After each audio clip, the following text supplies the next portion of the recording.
Internet, you're tuned into the Combat Jack Show. Yeah. CombatJackShow.com. F your radio. Yo, Dallas, what the fuck is going on tonight, B? Yo, thugged out militainment took over this joint. It's like, how many cats is in this booth right now? Like, you fucked up by fucking his deal up earlier. I hope not. He got the shooters in here. He got the stabbers in here. He got the cats that strangle people with neckties. Yo, technically, Reggie was my first lawyer. Yes. Technically. Yo, Internets. Introduce this man. Internets. Yeah. I want to introduce to y'all to the Combat Jack Show. Right. Noriega, Poppy. Yes. And whatever other name he goes by. Whatever. N-O-R-E. N-O-R-E. Give me a round of applause. Yes. Noriega. Good to see you. Good to see you, nigga. Good to see you. Before we start. Yeah. Because this shit has haunted me. That's you know what? It's great. I never heard your side. Right. Out of everything, I heard Trash side. I heard. Well, Capone didn't even care about what side, but I've never heard your side, so that's dope. So my side is this. Yeah. Your deal happened. You guys, were a brand new group. Yes. They were signing through Tragedy. Yes. Through 25 to Life. Yes. To Penalty. 100%. Penalty was a brand new 100%. label. Your deal was done, I think it was like a week before Christmas, if I remember correctly. Okay. Right? I don't remember that, It but was a week before Christmas. And I'm not making any excuses. Okay. So I got the deal. And usually I've done like hundreds of deals with Tommy Boy. So I'm reading the Penalty deal. I'm like, good. It's done. Let's get this money. Let's close this shit. All right. Next thing I know, a couple months later, Tragi's like, yo, you fucked up the publishing. And that shit, trust me. Like, I've done hundreds of deals, but that shit fucked with me. Right. So for the first time, face to face, I gotta apologize to you. That's fantastic. Nah, this is fantastic. Because I ain't gonna lie, a couple years ago I wanted to kill you, man. I know you did. Did you know that? I know you knew did. that? Because I was up in the Hamptons when your first album, your solo album, blew up, and some chicks that was staying in the house was like, yo, Nore's like, yo, fuck Reggie Olsen. Yeah. I was like, maybe. So anyway, so tell the internet. But it's love. It's love. It's love. Yes. Did you ever get that publishing back? Yeah, I got it back. Yes. I got it back for the NRE album. Yeah. What happened was, Trash is my guy, but during the time of negotiating the deal, I didn't really look at the contract or look at. He was like, yo, Reggie is not only his lawyer, but he was our lawyer and he was everything. So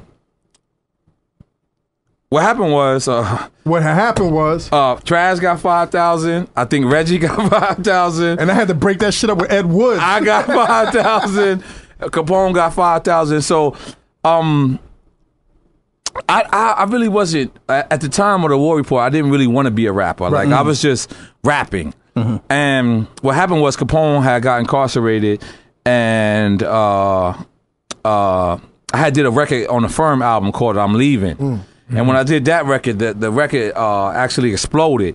So many people was coming at me to do a solo deal.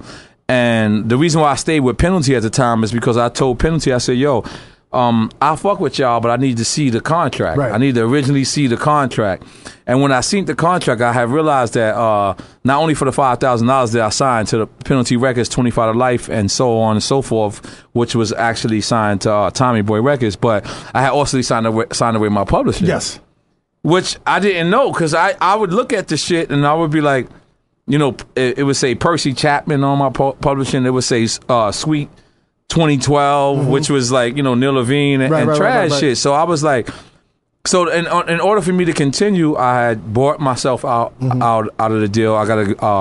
I can't never forget Jungle, Nas' brother. He had looked at the contract, and when he looked at the contract, he was like, yo, you could get out of this, no problem. Right. And you could get your publishing back. So we gave Trash back the 5,000, and I believe we gave him another 2,500 or something to get my publishing back. And that's how I actually started making money. Good. But if I had, honestly, years ago, if I would have seen you, I would have, probably pulled you to the side, and, I would have gave you an earful, because you're a well-respected lawyer. You're a black lawyer, but I never really blamed you, because I knew that you was under the direction of Trash. Right, of course. Of what happened. But at the same token, I did blame you. Right. You know what I'm saying? Because I knew you knew better. Right.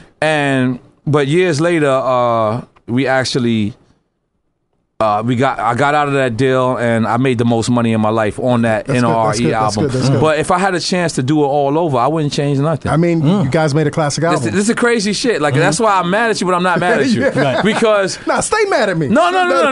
It's okay. Nah, I'm a grown man. Fuck Combat. Combat's my guy. Combat. No, it's okay. It's okay. And I'm a big fan.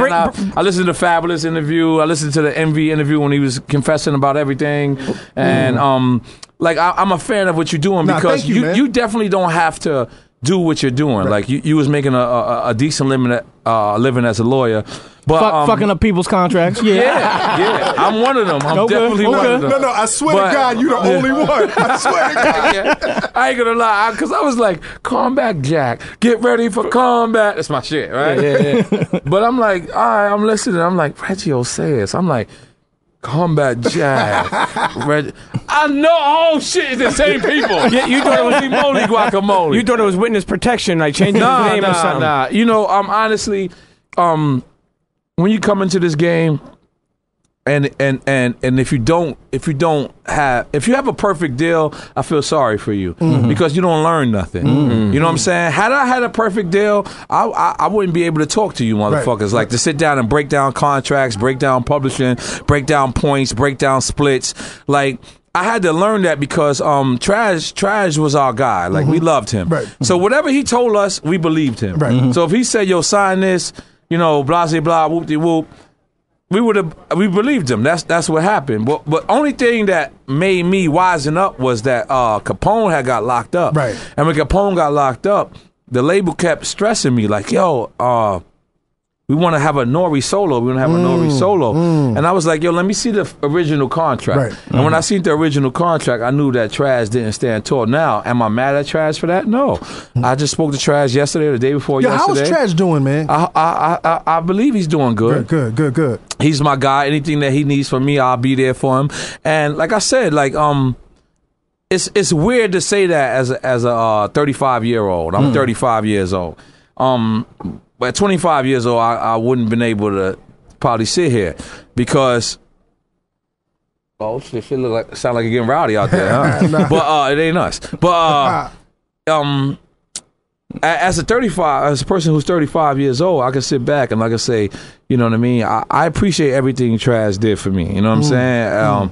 It's like me and Raekwon, we sat down for hours at one point when we was on tour, and he told me what happened between him and RZA. I'm not obligated to speak. No, we had him on the show. We've had Raekwon and RZA here. Yeah, but I'm not obligated. Yes. Not that conversation for sure. Yeah, but you know, and basically that's what he says too. He's like, yo, regardless of how mad I am at RZA at certain points, I wouldn't change it, and I wouldn't change it. Like, you know, actually, I endorse it because it made me learn. It made me learn what publishing is. Like, if a person comes to you and say, yo, I want to buy all the water from your life, you're going to be like, whatever. Now, I'm not selling you my water for the rest of my life. But then if a person comes to you and say, yo, I'm going to buy all your H2O, you're like, nigga, I don't even use H2O. You know what I'm saying? Like, hey, nigga. Like, right, and that's really what publishing is. Like, you don't really know what publishing is until you don't got it. Until you know what I'm saying? Yeah. Like, you like, all right, if a person come to you and say, like, yo, I'm you know, you can't never wear a winter jacket again in your life. And you're like, that's cool. I live in Miami. Yeah. You know what I'm saying? I don't wear a winter jacket. But then you realize you got to travel to Russia and you got to travel to,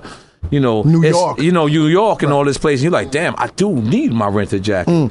So, you know, I have no quarrels. Now, let me ask you something. Was that deal what caused the beef with you and Trash? Yeah, it was. It was because I believe Trash and Yo, stop pointing at me, Pete. Little do you know, you